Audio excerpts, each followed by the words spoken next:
is a community initiative by eDomner, which has other branches like SQLMaestros, Peopleware India, and Expand SM ERP. Please do explore their sites to get more insights. They do a lot of training on data platform and also have products like HOLs, hands-on labs, where you can actually practice and learn much. Data Platform Summit 2018, I'm pretty sure everyone is aware about this conference. This is the 4th year of the conference and is happening in August in Bengaluru. The summit is for 3 days from 9 to 11, and we have pre-conference full day trainings on 7th and 8th of August. There'll be more than 100 sessions, and there are more than 50 speakers who are Microsoft MVPs, MCMs, and also product team members who will be flying down from different countries. I think we have 18 speakers traveling down from 18 different countries to speak at this conference. So this will be your only opportunity to learn and interact with these experts, and it's a 100% learning event. There's no marketing at this conference. We have already released a list of 54 sessions as part of the first release, and there are more sessions coming out in shortly, in 1 or 2 weeks time. The final list of sessions will be published soon, and the schedule also will be published soon. So keep a watch on this one, and please talk to your company if you are looking out for sponsorship for your to attend this conference. We could help you with talking to your company and explain about the value at this conference. This is the core team behind the DataPlatformGeeks. And we have the eDomner teams. You'll see Satya on the top right corner. He's the speaker today. And a special thanks to Microsoft, who has been a great support in helping this community grow. If you are attending the webinar today, you would have already registered on dataplatformgeeks.com. If not, please go ahead and register, and also please do explore the site because there's a lot of learning content available on this site. There are content like free videos, labs, and magazines where you can actually practice and look at the videos and learn. Also join the Facebook group, which is the largest data platform group on Facebook. You can post your questions here, and experts will be answering the questions here. And if you are looking at answering the questions, you can also go ahead and explore the questions that are posted here. Also join the LinkedIn group, and I'll quickly hand over to the speaker, Satya. Over to you. Thank you, Manu. Thank you very much. And I'm just sharing my screen.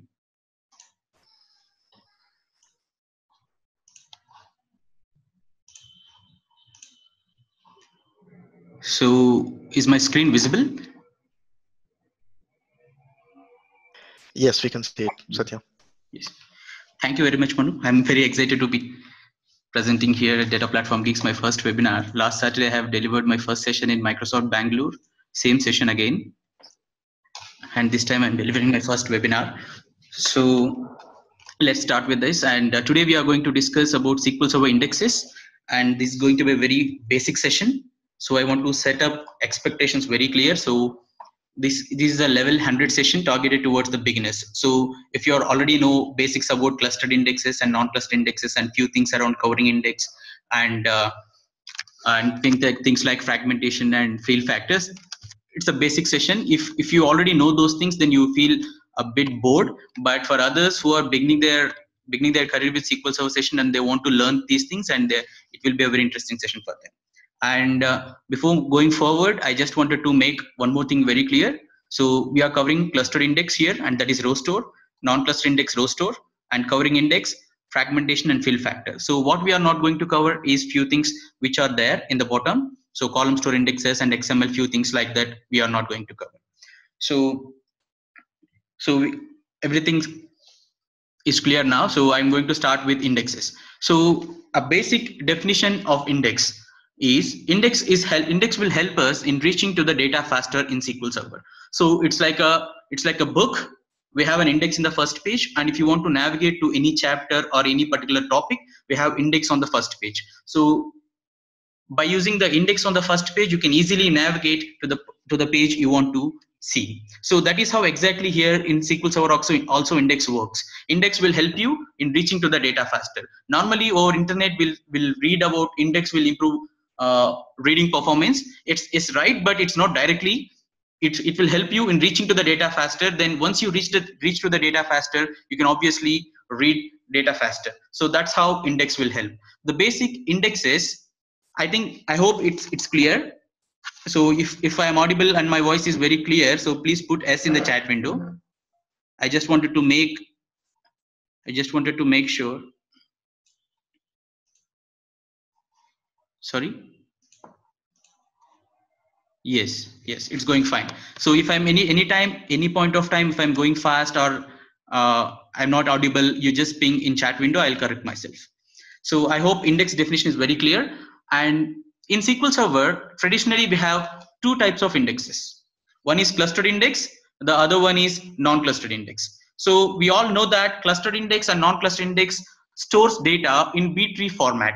B-tree means the one you are seeing in the screen. There is a structural format which we have leaf level nodes, intermediate level nodes, and we have root level nodes. So in clustered index, data will be all the data of your table will get stored in these data pages. So normally you create a table and then at the table have any clustered index, then the table has the table called as heap. Heap means unordered data. Once you create a clustered index on top of a table, the data will be structured and arranged in a B-tree format where leaf level load have actual data pages. That's what I mentioned here in yellow. And intermediate level and root level nodes have the pointers towards the data pages. You can see the red arrow lines. So those are the pointers to reach to the leaf level pages where the actual data rests it. Okay, this is what clustered index. So similarly, same structure non-clustered index will also follow. Same structure almost. The only difference is the leaf level node has index pages instead of data pages. So what is the difference here? So data page contains actual data of the table and it contains all the column data. But in case of non-clustered index, this is an index page in leaf level where it contains the data of the key column on which you created an index and a pointer towards a clustered index or a pointer towards a heap. If your table already have a clustered index, this non-clustered index also includes that clustered key. So is that clear? So please put S in chat window if it is clear. The difference between clustered index and non-clustered index. Yes, I can see yes here. Thank you. So someone asking me for replay. Okay, I'm doing it again. So clustered index and non-clustered index both are structurally almost same, wherein leaf level nodes in clustered index actually have the data pages, but non-clustered index only have index pages. So what is a data page? Data page contains data of all the columns. Meaning, for example, your table have 5 columns and this cluster index leaf level pages have data of all the 5 columns. But in case of non-clustered index, you created, for example, an employee table has an email ID column. You created a non-clustered index on email ID column. This non-clustered index leaf level node have data of only email ID column and a pointer towards your clustered index if the table already have a cluster index. Clear? I hope it clears now for those people who asked. Okay, I'll slow down. Fine. So I hope this is clear, and I'm going to demo a small bit how to create a clustered index and non-clustered index at this point of time before moving anything further. So for this demo purpose, I'm using few scripts from SQLMaestros master classes and few SQLMaestros hands-on labs, and I'm taking those scripts from hands-on labs. So I'm going to create a database called SQLMaestros production database.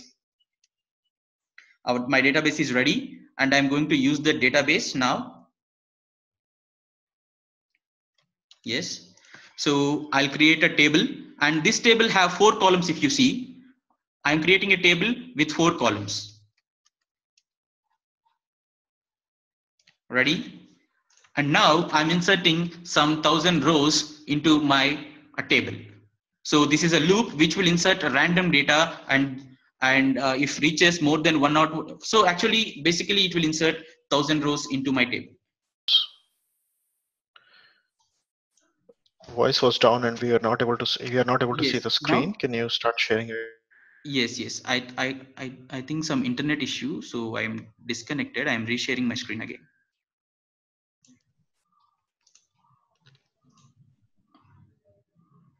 So can I know when we lost? So before going to the demos, or Oh, so when you just started creating the database, so yes, we were able to see your database creation. yes. You can start from after you create the Yes. database. Thank you, Manu. So now database. Now we can see is SSMS, right? Everyone can see. Please put S in the chat window. Yes. Yes. Okay. Yes. So I'm creating a table called SQLMaestros production underscore HOLs, and I'm inserting 1000 rows into my table. I think I already executed that when we lost it. So 1000 rows are already inserted. So you can see the rows. Okay. Yes. So now if you go and see, I'm just running these two commands just to clear off my proc cache and drop clean buffers. Do not execute these commands in your production environment. So I'm turning on my statistics on. I'll just repeat a summary. I created a database and I created a table, and my table have 1000 rows, and I'm just checking only one row, and I want to see the date, and I want to execute this query where I'm calling on only one row, where I'm asking only one row. I just executed that row, and if I check it, to execute this query, it took 220 milliseconds and it read 1000 pages. Logical reads are 1000.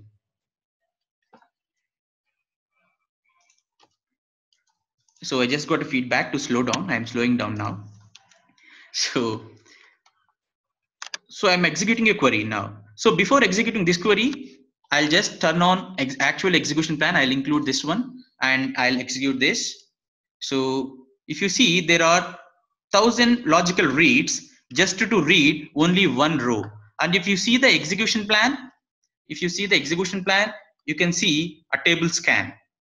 So just to read only one row, you are scanning entire table just because your column 1 do not have any index. So if you can able to create an index on top of that column, it will directly go and seek that particular row. So logical reads will be less and your execution time will also be high. So I'm going to do that. So we'll just create a clustered index. What clustered index will do? So whenever you create a clustered index, it will scan your entire table and will insert all the data in a B-tree format so that it can navigate faster to the data you are asking. So if you create a clustered index, and my cluster index is created, and if you execute the same query again, after creating the clustered index, and if you see the logical reads are only 6. Earlier, when there was no index, to read the same data, it took 1000 logical reads. And now if you have index to read the same data, there are only 6 logical reads, and the query executed even more faster. If you see the execution plan, there is a clustered index seek. So you are able to seek on your index. Everyone able to see the index, right? The execution plan. Yes. So now this is how cluster index help. But right now I am searching on column 1. If you see my select query, I am searching on in my query condition, there is column 1. So what if my queries are not searching on column 1? What if my queries are searching on column 2, column 3, or column 4? And we cannot create clustered index on top of all the columns, because you can create only one cluster index per table, because cluster index arranges the data either in ascending order or in descending order, and there can be only one arrangement, isn't it? So if everything is clear till now, I just wanted to see.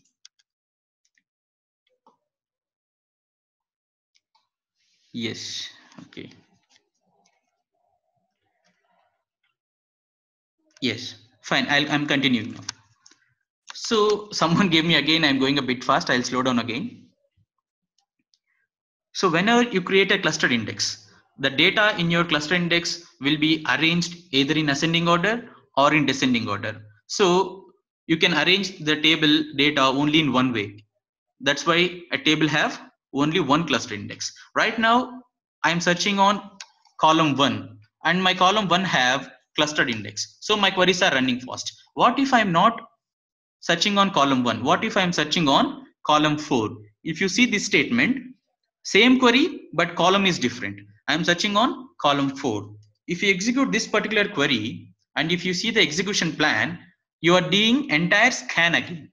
So your queries, if you see the logical reads, it's again past 1000.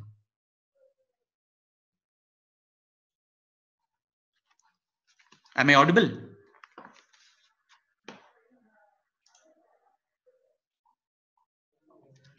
Sorry, I just lost the internet connection again. I think internet is unstable here. I'm connecting to my secondary internet. I'm just connecting to my secondary internet.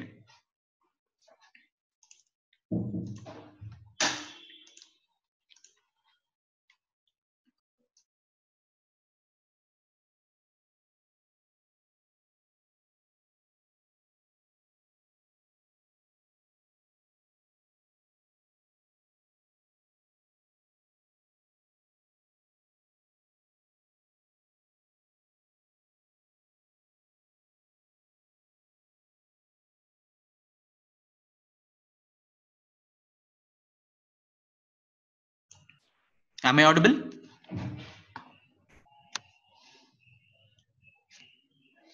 Yes, yes. Okay, people can hear me now. Yes, okay. Thank you. There is some internet hiccup here. Just now switched to another backup internet connection. So you will be able to clearly hear now. So I'll just repeat what we missed out. So I'm creating, if you are querying on column 1, your queries will work fine because a cluster index is there on top of it. And if you are not querying on column 1, like in the case here in this query, you are querying on column 4. So in this case, your cluster index will not be able to seek. So to give the output, it will scan entire cluster index now. So if I execute and show you back, now your query is doing entire cluster index scan. Even though there are records, even though you are outputting any records or not, your SQL Server is doing cluster index scan. Am I clear now? Yes. Yes. Okay. Thank you. So if you go and create a non-clustered index, now your table can have only one cluster index, so that you cannot create one more cluster index. Now you are able to create a non-cluster index. If you go and create a non-cluster index on column 4, now your queries will be able to run faster. I'm going to create a non-cluster index here, and if I execute the same statement again, now our query will be able to seek, right? Now if you observe, our queries will be able to seek. That's fine for us. But there is one more operator called key lookup here. If you observe, there is one more operator called key lookup here. This is the one. This is called key lookup. What is this key lookup? So if you observe this query, if you observe this particular query, you are searching on column 4 where you have an index, and you are asking for all the columns to return because you put star here. Because of this star, you are asking for all the columns. You have an index on column 4, you have an cluster index on column 1. If you observe our table have 4 columns, and we have index on column 4 and index on column 1. And my column 4 have the index, and it includes only column 4, but my query is asking for all the columns. So to get the remaining columns, called, I'll just hover over to key lookup, and then I'll zoom in so that you can see. So to get this column 2 and to column 3, it has to look into cluster index and then to get the data. That's why there is a key lookup here. Is this clear for everyone? Please put up S in the chat window if this is clear. Yes, yes. Thank you. So this is where you need to cover your index to create a covering index to cover all the columns in your query. So that is where you need to include column 2 and column 3 also in your index, so that the key lookup will not happen. Your queries will run even more faster. So let's go ahead and do it. Right now, this is the syntax to create a clustered covering non-clustered index. So syntax is almost same, and you just have to mention include and put column 2 and column 3 which were not there in your index. There is one quick note here. Whenever you want to modify an existing index or to add columns or to drop the columns, you need to drop the index and you need to recreate the index. So I'm dropping the non-cluster index I have created earlier. So I'll take the questions at the end. There is a question from Sanya. I'll take the questions at the end of the session. So now to modify an index, to add columns or to remove columns, we need to drop the existing index and we need to create again. So I'm dropping the index I created earlier, and I'm going to create the same index again, this time by including column 2 and column 3. If you observe here, I'm including column 2 and column 3. I'm going to go ahead and create this non-cluster index. Perfect. So now I'll execute the same query again. So if you go and see the execution plan, there is an only index seek, there is no cluster index scan, and there is no key lookup, and there is only index seek. So now your queries will be able to run faster if you create a covering index. I hope covering index and non-cluster index and cluster index are clear till now. So I want to make two things like best practices. One is, we all know that we have to create a cluster index before creating a non-cluster index. So how many of you will accept that? We all know that we need to create a cluster index before creating a non-cluster index. Is it right? Please put up your opinion there. So my question is, I'll just adjust my question again then. So is it better practice to create a cluster index before non-cluster index? Obviously your query your table needs a cluster index. That's obvious question, that's obvious answer. I'm telling you what is the priority. First you need to create a cluster index. Yes, so many people are S for performance. Yes, I'll just show you one thing. I'll just drop my table again and I'll create my table so that I'll show you one demo. So what happens if you create a cluster non-cluster index first before creating a clustered index? I'll just show that. I created my table again and I'll just insert records into the table. Yes, there are few options still coming up. Fine. So my table have 1000 rows again, and before creating a clustered index, I'll just create non-clustered index first. That's what I wanted to show. Okay, so I created this non-clustered index and this non-clustered index is there. If I go ahead and execute this particular query, sorry, I forgot to include actual execution plan. I'll do that. Okay, if you see this query, my query is seeking on non-clustered index and it is doing an RID lookup. Why this is doing RID lookup? Because my table do not have a clustered index. If my table have a clustered index, it will do a key lookup. If my table do not have a clustered index, it will do a RID lookup. RID or key lookups are maintained just to maintain uniqueness of each row. SQL Server internally maintain each and row uniquely, so it will include a row ID if you do not create a cluster index. So now your non-cluster includes a clustered key, RID, and then your key column. Is that clear now? Any confusions or clear? Please put up anything in the chat window if it is not clear. Okay, I assume that it is clear. Okay. So if you do not have a cluster index, your non-cluster index have column 4 data and then a RID. Now I go ahead and create a cluster index again. And while I'm doing that, I'm including the actual execution plan. and I'm creating the cluster index now. If you see the execution plan of creating cluster index, it scanned the entire table.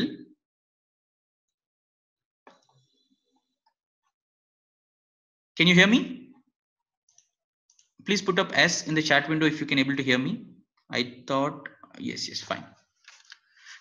Okay, thank you. So now if you observe the execution plan, the first execution plan is to create a clustered index. It scanned entire table and then it inserted data into an index clustered B2 structure.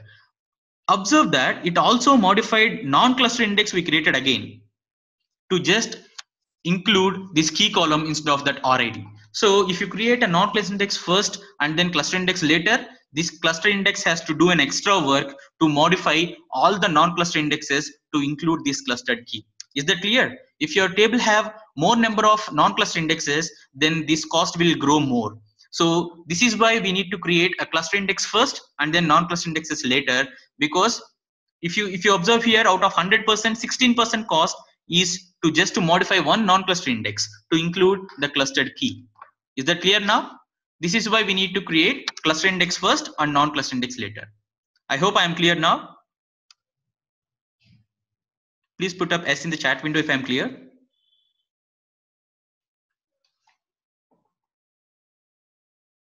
Yes, thank you.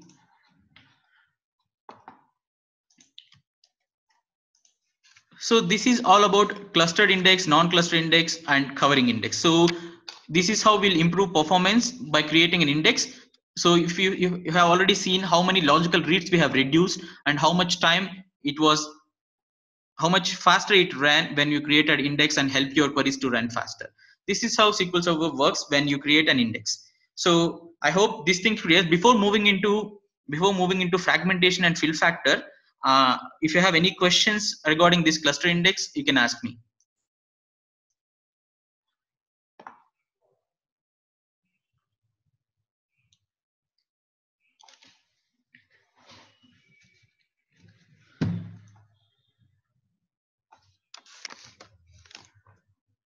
Please explain the point.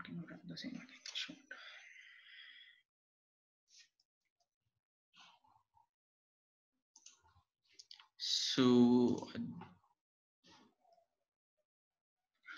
So in case of index, in case of DML operations like insert and update, and if you have more number of non-cluster indexes, your performance will obviously slow down. That's obvious reason, because any modification or any insertion happened will change all the non-cluster indexes you have. So DML operations will get slowed down, but your select queries will run faster. That's how indexes work.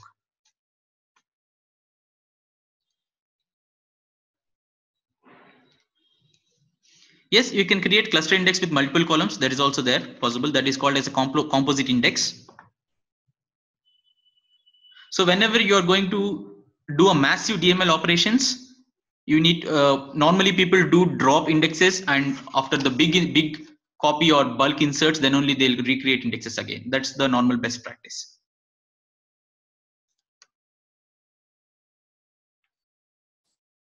Okay, so I hope I'm clear. I'll just move ahead with my next demo. So before we go late.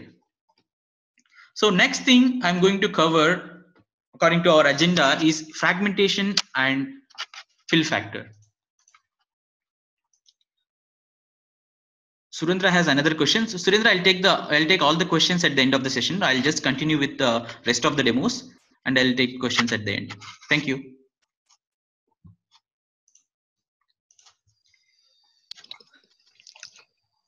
Just for Satya, just a second. Sorry to interrupt, but just for everyone's benefit, if you have any questions, do post in the Q&A window, because in the chat window, there's a chance that your questions may be skipped.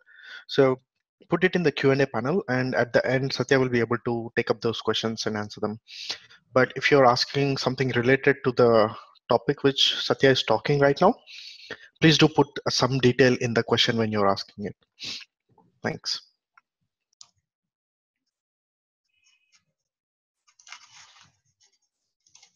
Yes, thank you, Manu. So we'll move ahead with the next demo.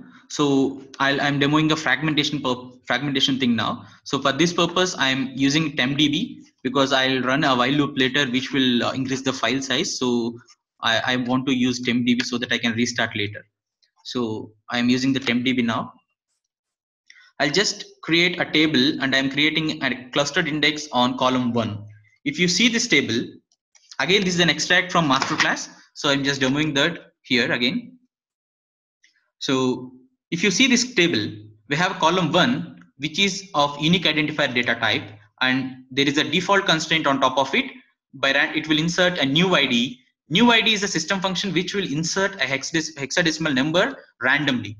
Randomly means the number generated first may be or may not be bigger or lesser than the number generated second. Okay, that's how it's a random number. There is no incremental or decremental order. It is a random number. That's it. So second one is a character type for character type column, which is of 2000 bytes length. So it just used as a filler for my page. So for within using 2-3 rows, I can fill up entire page. That's why I'm using these 2 columns. So this is my table structure. I think I already created the table. I'll just try again. I'll just do this. Okay, my table is ready. So now I'm going to insert the default values into my table. So this is a while loop which will run endlessly because 1 is equal to 1 is always true. So it will run endlessly and it will insert few rows into my table. So I just ran that and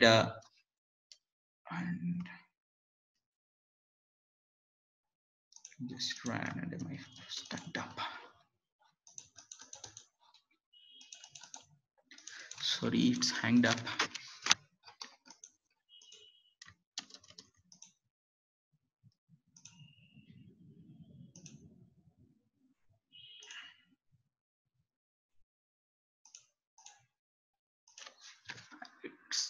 I'll just give me a second. I'll just stop this query. This my SSM is hanged. I cancelled the execution of the query. I think I'll come back to the normal now. Yes. So my query is working fine. So if you see, my table have how many rows? It has something around 161 rows. So if I go ahead and check fragmentation on top of the table 1, which is there in tempdb, so sys.dmdb index physical stats is a dynamic management function, so which will give a fragmentation information about the particular table you have passed in the second parameter. So if I execute this query, I'm checking the average fragmentation percentage column so that I can check how much my table is fragmented. So if I run this, my table is 89% fragmented. So the fragmentation is 89%. So the fragmentation is more. Okay. So the best recommendation from Microsoft is whenever there is a fragmentation less than 5% and greater than 5% and less than 30%, you need to reorganize your indexes. And if the fragmentation percentage is more than 30%, you need to rebuild your indexes. That's how the recommendation is. So right now your fragmentation is 18%, 89%. So first of all, what is the fragmentation? How the fragmentation causes? So I'll just try to explain that.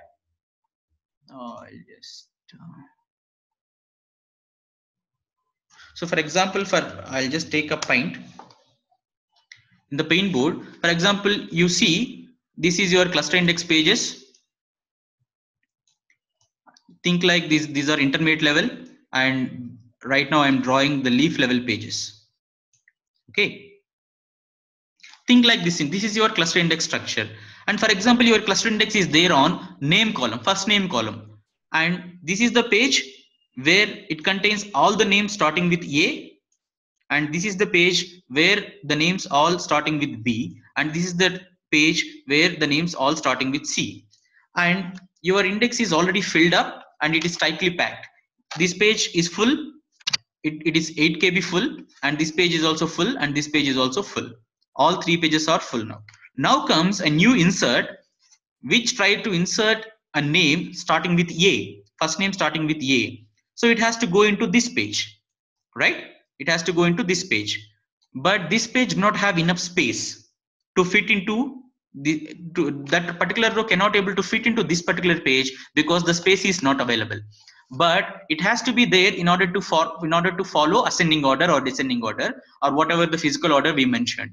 It has to be there, but there is no space. In this case, SQL Server will split this page into two halves and take the second part or the 50% part and create a new page, and it will put up that data there. Like that, a new record comes starting with B. There is no space in this page. This page also splits, and the 50% page, it will create another page. Like that, all the pages will split whenever there is no space and it has to go into the same page. So like that, pages will split and the data spread across the hard disk, and this is called fragmentation. Whenever there is a fragmentation, which is very difficult for hard drive to go and read ahead the data, it needs more read aheads to, instead of scanning this one page, now it has to scan this page and this page also, because data starting with A also there here and also there here. So this is called fragmentation. Whenever there is more fragmentation, it is very difficult for SQL Server to retrieve the data. I hope the fragmentation concept is very clear. Please put up S in the chat window if you understand this.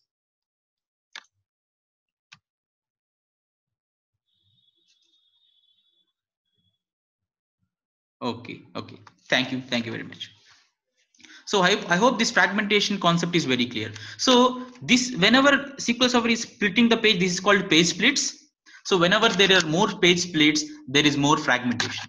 So using this DMV, you can see a fragmentation of each table, and you can also see the fragmentation of each index. Now, right now, I'm showing up this.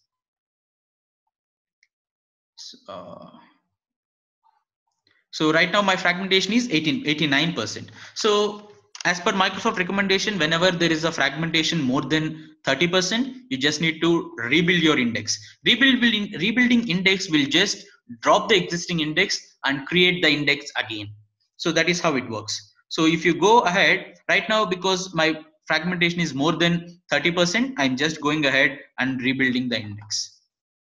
I'll just click on rebuild index. So the syntax of rebuild index is alter index name and use this keyword called rebuild at the end of that. So this will issue a rebuild. Now go ahead and check the fragmentation.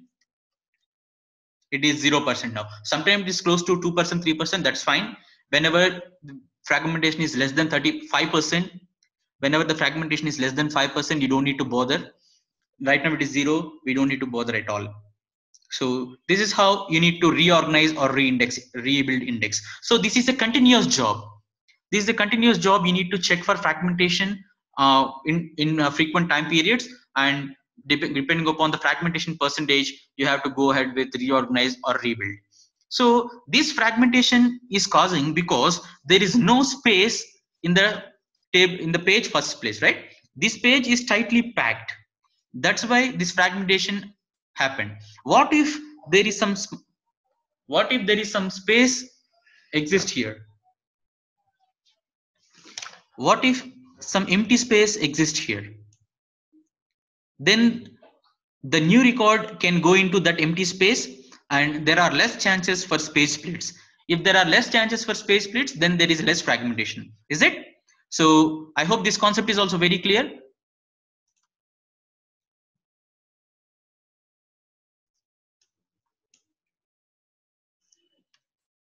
Yes. Okay. So I'll repeat it again. So why the page split happen? Whenever there is no space for a new record to fit into the same space, right? For example, a new record starting with A do not have space to fit in this particular page. So that's why page split is happening. What if there is some empty space here so that new record can come here? Then there will be no page split, right? That is where in SQL Server we have a concept called fill factor. Whenever you are creating a index, you can mention this particular keyword called fill factor. So right now the fill factor is 90%. 90 means 90%. We are telling SQL Server to fill 90% of page and then leave those 10% of space as empty. So that empty space can be used for the new inserts. So that's where fill factor will help us to avoid page splits for some point of time. Later, if the 10% space get filled, then there will be space splits again, and you need to defrag your indexes or your table again. So this is a frequent operation. You have to keep on doing it. So I'll go ahead and drop this index, and I'll create an index with fill factor. That is how a fill factor works. Right now, our demo, if I run that while loop again, there are chances like my machine will stuck up again. So I'm not doing it again. So that is the concept. So this fill factor is applied only for the leaf level pages. Leaf level pages. For example, if you see this index, there are leaf level pages, right? These are all leaf level pages. So this fill factor is applicable only for these leaf level pages. So this leaf level page will be filled by 90%, and there will be 10% empty space. What if for these intermediate level pages? So there is one option called pad index, pad underscore index. Whenever you're creating an index, if you turn that option on, then the same percentage you mentioned at fill factor will be applied on intermediate level pages also. That is called pad index. That is called pad index. So you just need to turn that on while creating this index.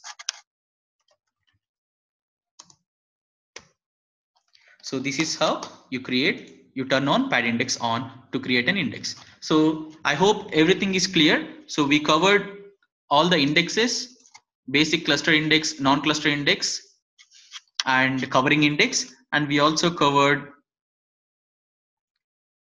page split, fragmentation, and how to defrag your indexes using rebuild and reorganize, and how to avoid fragmentation for some point of time using fill factor option and paired index option. So I hope all the concepts are clear, and I'll just clean up these tables. So now I'm open for questions. I just finished it early, so I'm open for questions. So you can ask your questions using chat window.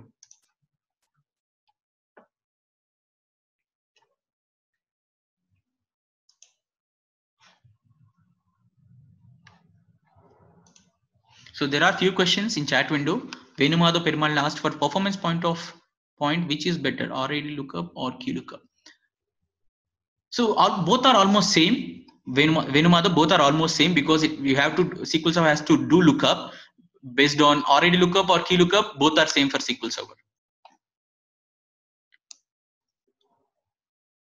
So next question, can you explain forwarded records heap table? So sorry, Kirkubagaran. So forwarded records we are not covering in this particular thing. So we are planning for index basics part 2. There I'll explain about, I'll show you using DBCC commands. I'll show how forward recorded happen, and row overflow data, few things how it will show.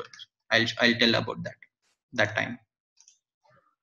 For DML operation, we need to drop the indexes and recreate, but this is too costly. How to handle this? So there is no other alternative, because whenever you are doing a bulk insert operation, so all the indexes has to be modified. That is even more heavier. So you need to drop indexes and insert the data, and you have to create the index again. So you need to understand the whole overall trade-off. So which one is better? Having an indexes and doing insert, or dropping indexes and inserting the data and creating index? So it depends upon your own situation. If you have to find out the better trade-off, then you have to decide which one you have to go with. You have more number of indexes and you are doing a million of inserts, then it's better to drop the indexes first and then create indexes again later.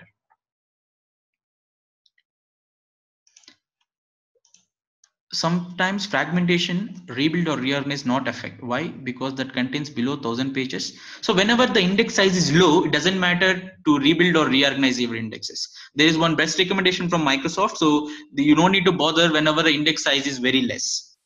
So that's why it doesn't matter about rebuilding or reorganize indexes that case. So please elaborate more about fill factor. So fill factor, as you see here in this example, my page is getting filled. So each page is 8 KB in SQL Server. If you don't mention any fill factor percentage, by default it will fill 100% page. So it will fill all the pages. So what happens if page is tightly packed? So whenever new insert comes, your page needs to split into 2 halves to accommodate the new rows. This is where page splits happen. If page splits happen, the fragmentation increases. So what if there is some empty space whenever the new insert comes in? You think like that. If there is some empty space, this new insert will fit in the same page, which doesn't cause page split. That where you mentioned you have to tell SQL Server leave 10% space empty, 20% space empty. Like that you tell. Using fill factor, you can tell SQL Server that. Is that clear? I hope I'm clear about that question which Sanjeev asked. So there is one question in chat window. How frequent we have to run rebuild and reorganize on huge databases in production that are heavily used? So that anyway depends upon your own production environment or your own environment. So whenever your fragmentation is causing your problems for your existing self queries, you need to do it frequently, obviously in off peak times, not on high productive times. So there is one more question here. Is it possible to recreate automatically when fragmentation is getting above %? You have to create a job for that, and you have to create a job using SQL job agent and schedule the job every Sunday or that particular time. Only if the percentage is more than 30%, you could do that. And index is storing only one level. I didn't understand the question, Sanjay. Sorry for that. So next session will be announced. What is the next session, part 2? That will announce soon in Data Platform Geeks. You can find out the agenda of that.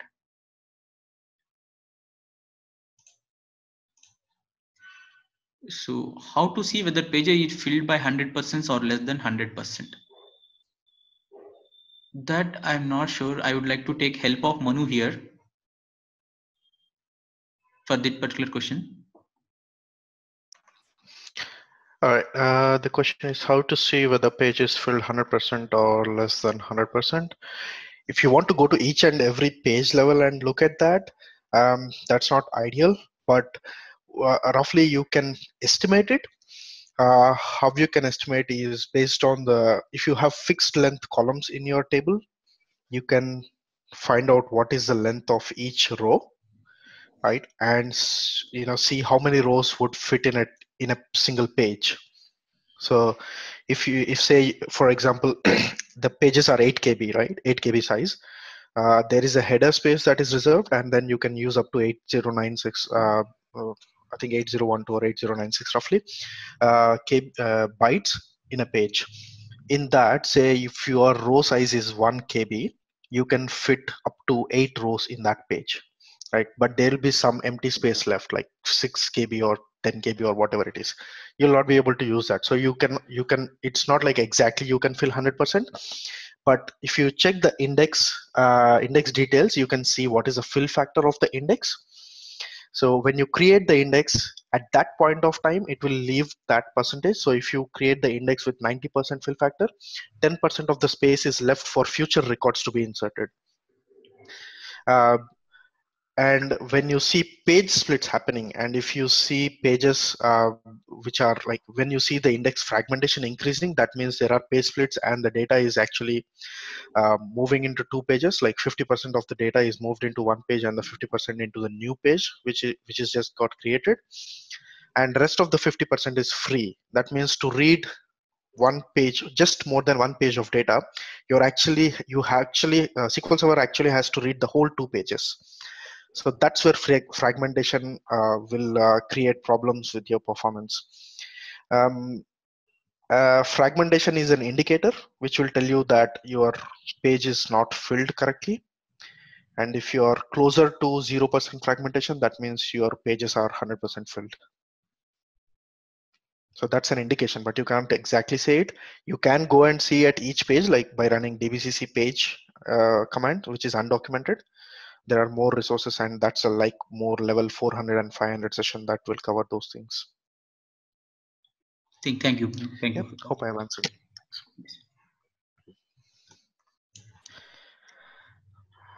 All right, we have more question coming in. Satya, you can take it from the top because we have time, and I'll take it from the bottom and try to answer by text. Yes, so as per 2008 R2, maximum column size 9000 bytes for creating non-clustered index is No, it's there still. 9,000 bytes limit is there still. So there is some alternative to do that using hash bytes. Whenever you want to create an index on in a column where you have more than 9,000 bytes, there is one alternative using hash bytes. You can use SHA_256 algorithm to achieve that. So does index rebuild or reorganize retain fill factor? Yes. This will obviously refill retains the fill factor. Yes, the question by Venu Madhav. So next question, shrink DB then rebuild, is this correct order? Yes, obviously whenever you do shrink your databases, then it will cause fragmentation. So to avoid the fragmentation, you need to rebuild your indexes. That's how it works. So there is question from Sanjay, means how index is storing in SQL Server. I hope I don't understand the question properly. Can you please elaborate, Sanjay, the question? There is question from Naresh.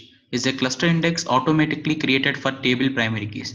Yes, Naresh, by default, if you create a primary key constraint on any column, it will create a clustered index on top of it.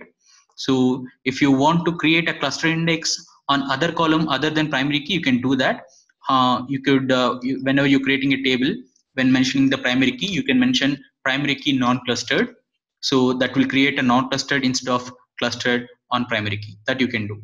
So by default, a primary key will create a cluster index. If you want to change that to non-cluster, you can do it. Yes. One more question. Index internally works on, sorry.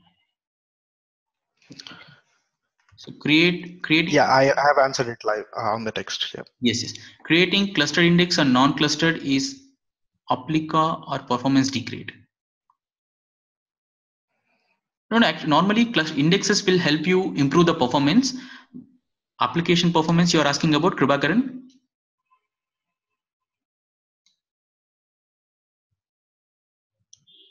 Creating cluster index on non-cluster, it doesn't matter actually. Whenever you create an index, it's a separate copy altogether. So SQL Server Query Optimizer will select best index for that particular query. If you can create, you can able to create it anyway. It stores a separate copy. It acts as a redundant indexes. It will help. It will increase your burden when maintaining the indexes. That's all. But other than that, if you create clustered and non-clustered, it won't improve any performance other than creating an extra burden for you. I hope I answered that particular question.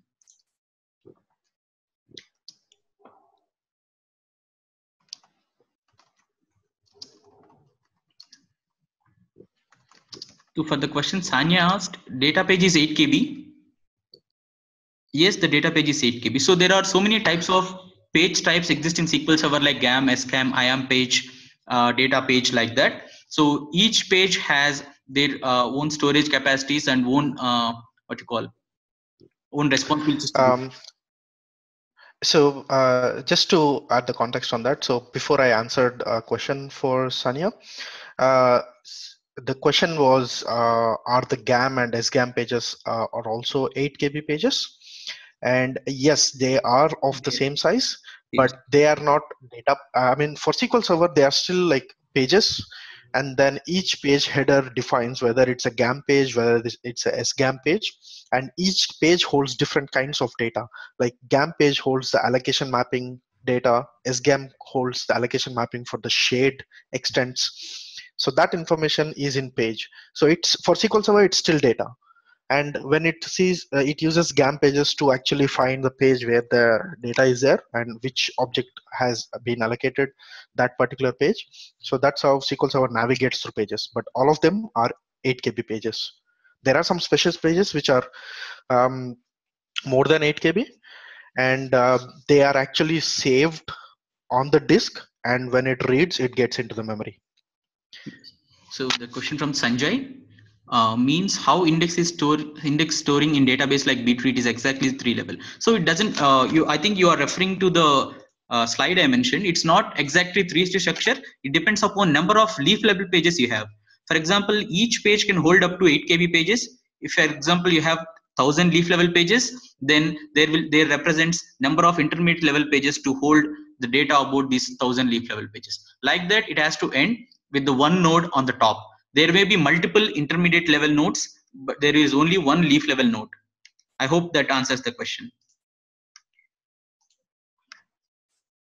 And I think the Krubakaran asked for the same question.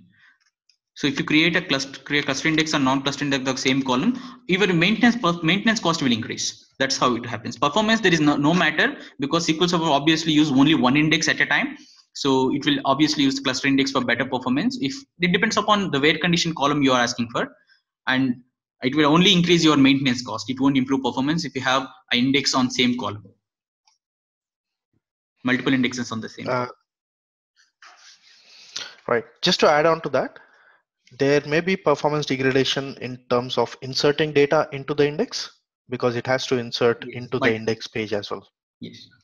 So when Satya says about maintenance, it's actually the inserts may be slowed down, but your select will choose only one index, one of the indexes. It will be a redundant index if you create this. I mean, it's not suggested. It's a redundant index. So again, Sanjay has one more question. What is the benefit to create clustered and non-clustered index on same table? So it depends upon your queries. For example, as I told in my demo, you have first query. So there's a correction in the question. I think he meant same column. He meant same column. Okay, same column is there is no advantage actually. It's a redundant and it will only increase your maintenance cost. As Krubakaran asked earlier, that's the same question again.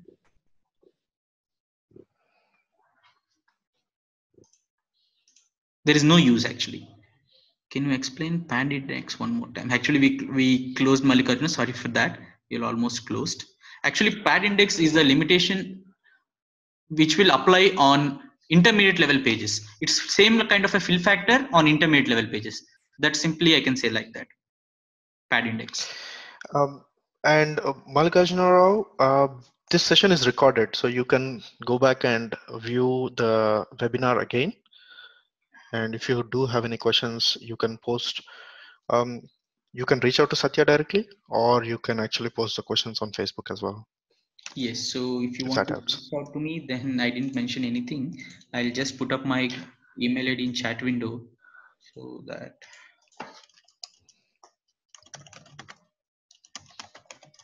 you can reach out to me for any questions.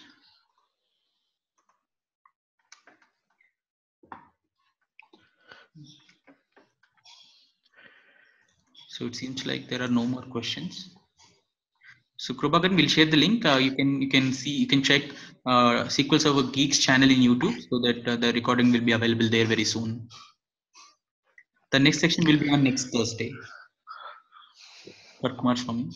You can check Data Platform Geeks for all the sessions. We have multiple sessions in Gurgaon, Hyderabad also, and we have multiple webinars lined up in this month. All right. So thanks, Satya, for the wonderful session, and thanks everyone for taking out your time and attending today. Few important pointers before you leave. I would like to cover a couple of slides about the pre-conference trainings that are happening. But before that, I would like to give you some quick information about the webinar and some questions that are raised today in this session. The session is recorded, so you'll be able to see this webinar once again, and if you have any questions after that, you can clarify by viewing the webinar, right? And if you do have any questions after that, please do use our Facebook channel, because that's where we are more active and you can actually get responses from multiple experts. Even though not detailed, but we can point you to right channels to learn, like blogs, or because there's a lot of content available on DataPlatformGeeks in terms of blogs that you can go and learn from. And there are also HOLs, free HOLs available. Few of the demos which Satya delivered today, few of them are available as hands-on labs in SQLMaestros, so you can go ahead and try and explore them. And I would like to quickly walk you through the pre-conference trainings that are available at the conference this year. We have Dmitry Korotkovich, who is a Microsoft certified master and also an MVP from US. He'll be doing troubleshoot and optimize SQL Server like a pro, which is very, very deep technical content, which starts from the beginner, but also take you to a very advanced content in terms of troubleshooting and optimizing SQL Server. We have Sunil Agarwal, who is a very popular speaker last 3 years.